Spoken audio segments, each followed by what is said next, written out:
Hey guys, welcome back to our channel. It's been a very long time since I've been on here. We've been on here since we've done since we've done anything on YouTube. So literally like a year, and Jax is so big now. So finally time to come back and give an update about me and Jax and like what we've been doing. And obviously me and Steven will like do an update at some point. But yeah, I've been meaning to do this video for a long time. I just honestly haven't had the urge to. Not even like the energy. I just really just haven't wanted to do it. So, do you want to say hi? Say hi. So, I don't even know where to start. I guess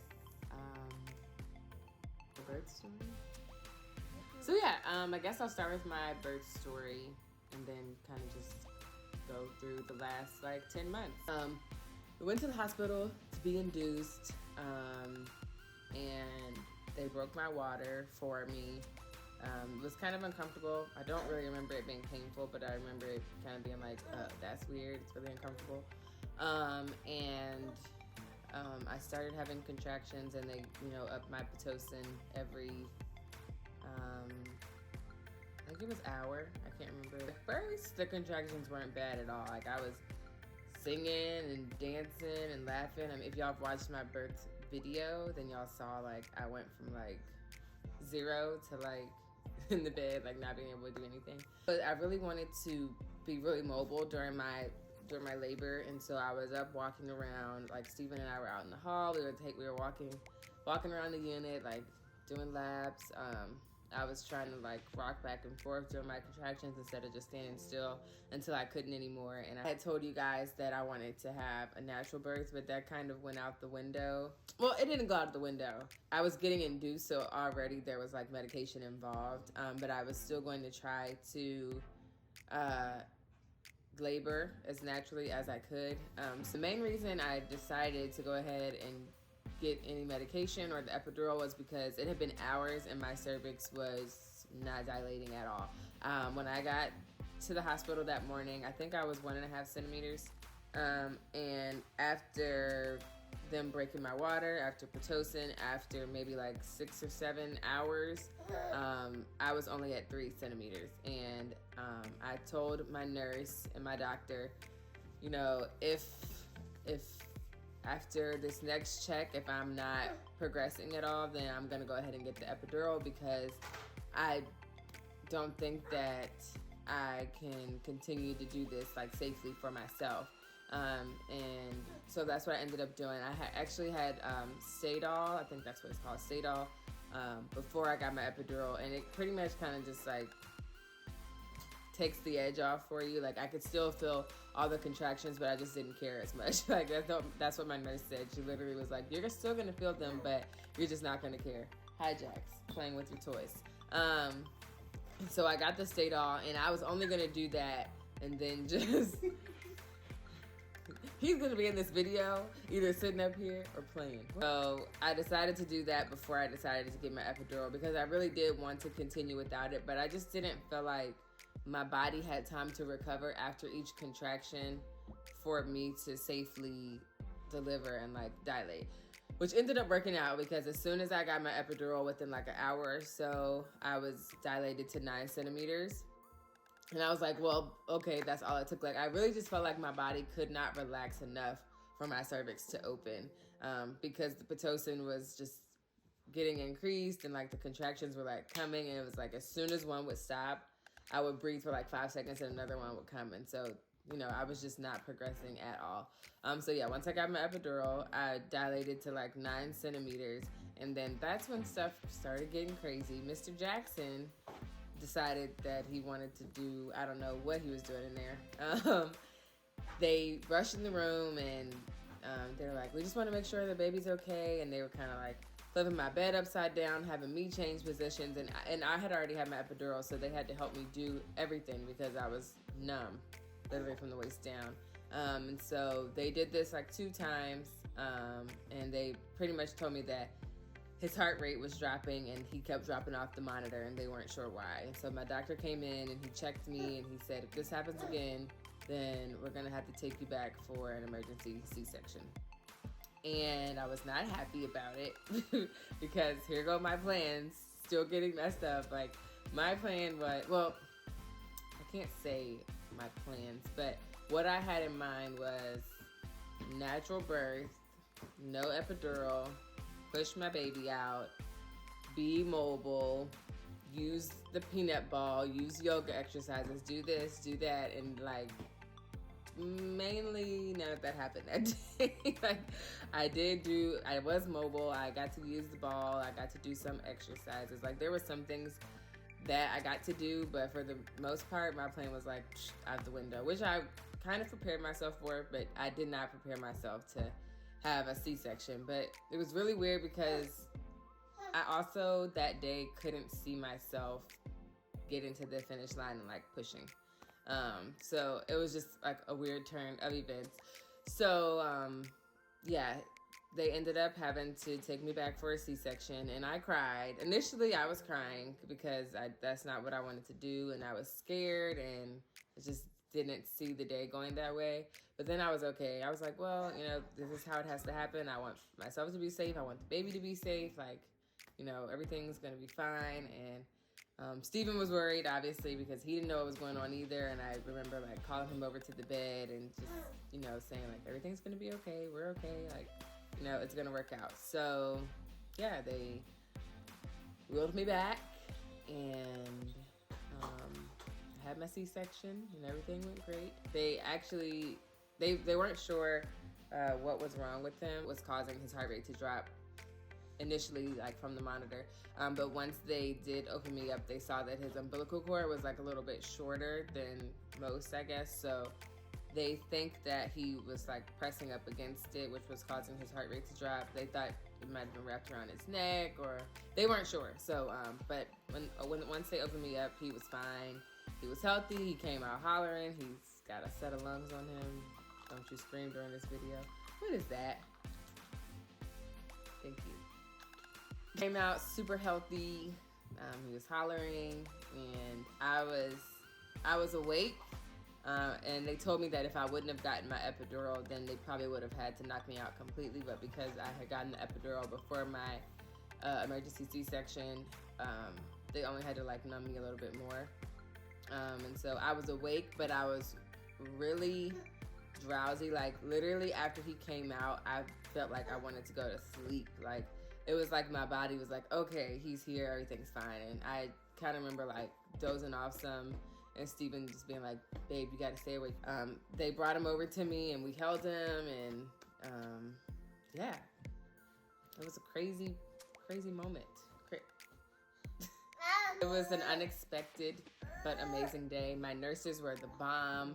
Even the anesthesiologist, Jackson, even the anesthesiologist and like her team, like everyone was just so helpful and warming and comforting, and they really helped like that entire day with the process. I wish I could like describe the contractions. I had a lot of back labor. Like all of my contractions, I feel like I felt them in my back. So I can't describe what that felt like. I remember that whole day vividly, but just like sitting here having to like describe it is like difficult. After our C-section, we stayed in the hospital for 3 days. It wasn't a bad 3 days. It was just like, you know, you just want to be at home. But again, everybody was really great. So the hardest part about recovering like at the hospital and then afterwards with the C-section is just like the pain and discomfort that you feel at your incision site. I'm the type of person, like, if I feel good, then I'm gonna get up and go. That was the worst decision I could have made because you feel it a lot later. Like, once we got home, there were times where I just like did too much and I was crying and I was in pain, or like at night at the hospital, that's when my pain would hit the most, just like in the middle of the night when I'm trying to sleep, or like that first time I had to get up to go to the bathroom. I did great, but then later that night, like I felt horrible. I couldn't even like swing my legs over into the bed. So just like that part of recovery was was difficult. I would say just take it easy, honestly. The hormones were a lot in the recovery process. Like that first couple of weeks, I was hot and sweaty all the time. I was super irritable. I was crying. My breasts were hurting. Like there was just a lot happening. There's a lot that goes on right after everything happens. The first couple of weeks to a month, I wasn't like sad, but I had a hard time coping with my birth experience. Not because it was bad, but because I felt like I failed. Like I felt like I didn't complete the mission. I didn't like cross the finish line because I didn't push my baby out. Like I don't know. I had like all of these like weird negative feelings about not being able to do it how I felt like I was supposed to do it, or not feeling like I fulfilled my duty. And it was a lot.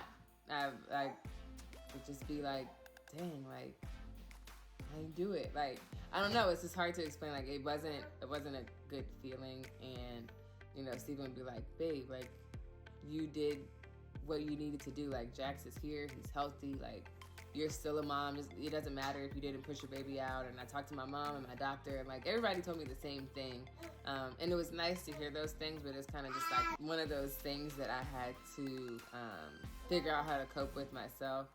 And I'm a very like strong person and strong-minded person, and so just feeling those feelings and feeling like, you know, I didn't do what I was supposed to do was really heavy on me. Even in the hospital, there's a part in our birth vlog where I say I'm disappointed, and this was either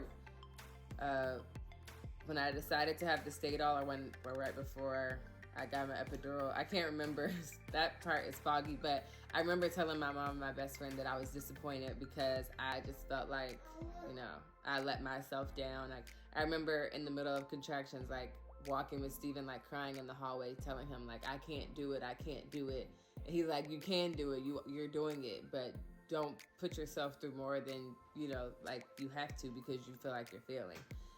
So it's good to have people around that say stuff like that to you, especially someone like me who is just very strong-minded and stubborn sometimes when I set myself like, you know, to a goal. So that was a lot to deal with, just like coping with the experience. But now I'm fine. Like I have a happy, healthy, big baby boy, and I brought him into the world the way that I was supposed to. Everything happened how it was supposed to happen. Everything happens for a reason. So, you know, I'm fine with that. But like I said, if and when I do have another child, I definitely want to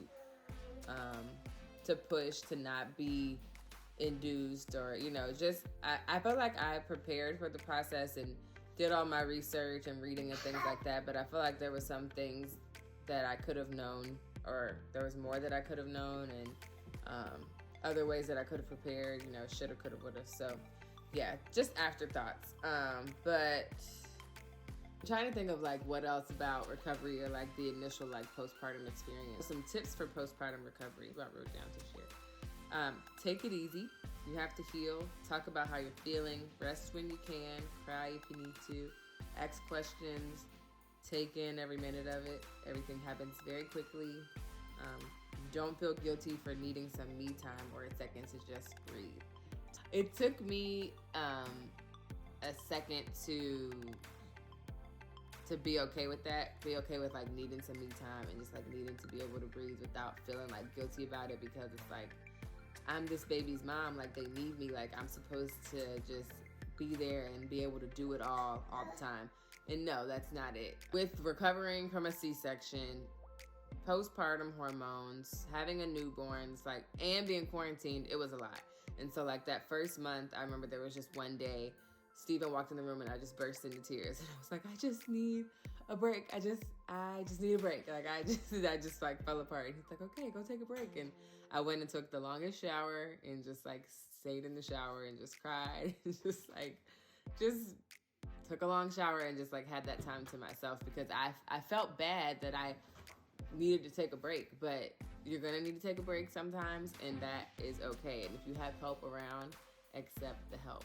Says me, who doesn't take my own advice. But yeah, and like I said, just like take it all in, because everything happens quickly, and don't be too hard on yourself. And you know, you just had a baby. You're gonna be a new person, taking care of a new person, trying to figure it all out. So yeah, just take it one day at a time.